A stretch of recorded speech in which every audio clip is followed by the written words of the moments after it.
If you Google how much does it cost to start a vending machine business, you're gonna get answers from people who have never owned a vending machine business in their lives. So I've been running vending machines for over 10 years and we have about 100 machines out doing over $1 million a year in sales. So I'm gonna give you the real numbers, every single cost, nothing hidden, nothing sugar-coated. So you know exactly what you're getting into before you spend $1. So let's talk about the pre-machine cost. Let's break down what every single machine actually cost you to get running. Okay, so vending machines, there's a wide array, right? We're talking brands, we're talking new, used. There's a lot of variables that go into the cost of a vending machine. It's like saying how much does a car cost, right? There's a wide range, but let's say somewhere between $3,000 to $8,000. And what determines that is the age, the brand, the model, right? All the features that go into it. So you have the cost of the machine, right? $3,000 to $10,000. We have the delivery cost, $200 per machine on average in the United States to get it shipped. We have the credit card reader, depending on which one you get, roughly $400 per machine. And in today's day and age, in 2026 and going forward, you have to have the ability to accept,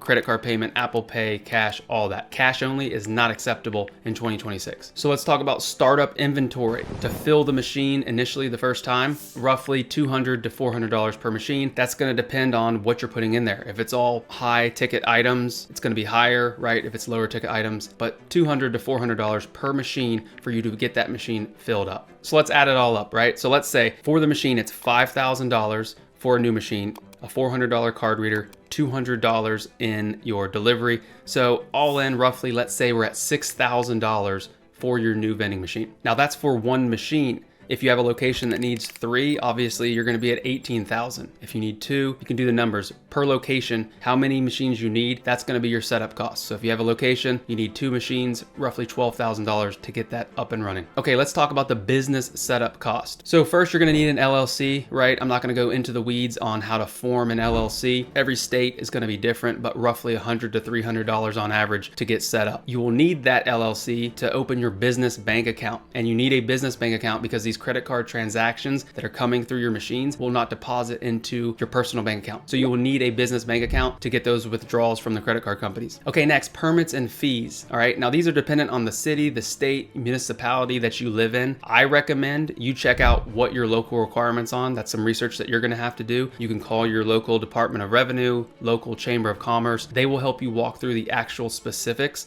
on what you need for vending related fees and permits in your area. Okay, insurance. If you want insurance on your machine, that's great. Not everybody wants insurance on their individual machines. You can Google that and see what it costs, different rates. So insurance on your machines. Depending on the size of your operation, you may or may not want to have that extra cost on your vending machines. It's not required to start. The only necessary insurance that you would need is if the account requests like a general liability insurance, and that can be around, say, $500 per year. Let's go over vehicle. So when you're just starting out, do you need a box truck? No, you can do it out of your SUV or your car, right? You don't need anything fancy to get started. As you grow, you can increase, you can get a trailer, you could get a box truck, etc. Okay, and then there's some other miscellaneous things like carts and bins and totes that you're gonna need. So roughly $300 to $500 in extra cost to stock the machines efficiently. And so here's the thing, most people don't realize the startup cost is just the beginning. What matters is how fast you get your money back. And I'm about to show you the real ROI timeline. If you want a step-by-step system that shows you exactly how to launch your vending business the right way without wasting money, click the first link in the description. Keep watching though, because I'm about to break down what a realistic starting budget actually looks like. Okay, so let's talk about the real totals, 1 machine versus 10 machines. So let's use an example, right? Say you're all excited, you want to get a smart cooler, pay $4,500 for the cooler, all in, you're into it for $6,000. Now, I would like to see you get that machine in a place that can generate at least $1,000 a month in gross sales. So if it's generating $1,000 a month in gross sales using my 50-30-20 rule, which is a conservative estimate on the breakdown of where that revenue is going, 50% cost of goods, 30% is your take, and 20% is for miscellaneous cost. That's $300 per month profit on that machine. Obviously times 12, that's $3,600 per year. Now, again, this is conservative. I'm not gonna pump you full of, you're gonna be a millionaire with 1 cooler. Obviously you can increase that and make better return if you run a 30% cost of goods instead of a 50%, right? You're generating 20% more to the bottom line. But these numbers are conservative and realistic for you to get started. So you've got that 1 machine. So now let's talk about the 10 machines, right? You have $60,000 worth of equipment doing $1,000 a month per machine. That's gonna generate you $36,000 per year in income. But if you follow my system and only place these machines machines in the right accounts, I'd like to see you generating upwards of $2,000 per month in sales with that $60,000 in equipment. Now we're talking $72,000 per year in income. So let's talk about used machines. So that's with the new machines, $6,000. Same thing with cars, right? Depends. It could be a third of the cost, a half the cost, but a good rule of thumb is used equipment is probably gonna be about half of whatever the new cost is. Now, if you're just a beginner, obviously you wanna take your time and put it in the best location possible. So you wouldn't wanna put machines in a low volume location because you're gonna be generating so little income. It's gonna be frustrating. Things are going to go out of date. It's going to be nothing but a headache and a nightmare. And part of the reason why the vending industry sees so many people come in and go is because you can get in and buy a machine, but what you can't do is place it in an effective area in the right location that's generating income to make it a profitable endeavor. So if you're just starting out, and let's say you have $3,000 or $5,000, honestly, I would wait, right? Maybe wait, just learn. Either get in our program or watch YouTube videos. Wait until you've saved up some more money, because I don't want you taking your entire investment and putting it into one machine, right, that you don't even know if it's going to be effective or not. But if you have a little bit more money and you want to get into this and do it the right way, $10,000, $15,000 would be a good starting point to get into this business. Now let's talk about buying or financing. That's completely up to you. Some people are the Dave Ramsey mentality where they want zero debt, and that's great. And other people don't mind financing. So it's whatever situation you feel comfortable with. Now the account does matter, right? Let's say you have some 300 person 24/7 call center. I would be comfortable financing for that equipment because the revenue from that account will pay off that equipment fast. And there's even machines and companies out here that offer zero down. So you could be paying these machines off from day one with the revenue you're generating with less upfront capital. Let's say you had 15, 20,000 saved up. You could keep that on the sideline to where if something happened and you ran into a situation, you're not that tight with money. So is it possible to get started with zero money down? Yes. Do I advise someone jump into a business having no money? No, because that shows that you haven't had the ability to retain money. You need to invest in education first, right? You need to get actually some money saved up before you just throw money into a vending business or any business. Now, the biggest mistake I see people make is they get all this information, right? They see all these numbers, they watch YouTube videos for 6 months researching instead of actually placing a machine, right? The difference between people who actually build real vending income and people who just watch YouTube videos is about having a system that tells you exactly what to do next and coaching that goes along with it. So that's why we built the complete blueprint that walks you through finding your first location, picking the right machines for your budget, and getting to cash flow as fast as possible. If you're interested in that, click the first link in the description and I'll see you over there. But remember, most importantly, until next time, keep your drinks cold and your snacks fresh.